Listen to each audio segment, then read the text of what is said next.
கீழக்கொட்டையூர் தீமிதி திருவிழா.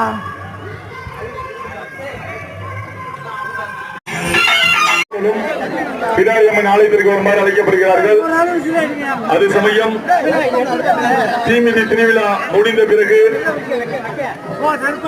ஐயனார் சிற்பசாலை உரிமையாளர் மகாலிங்கம் அன்னதானம் வழங்குகிறார். அதை பெற்றுச் செல்லுமாறு உங்களை வேண்டி விரும்பி கேட்டுக் கொள்கின்றோம்.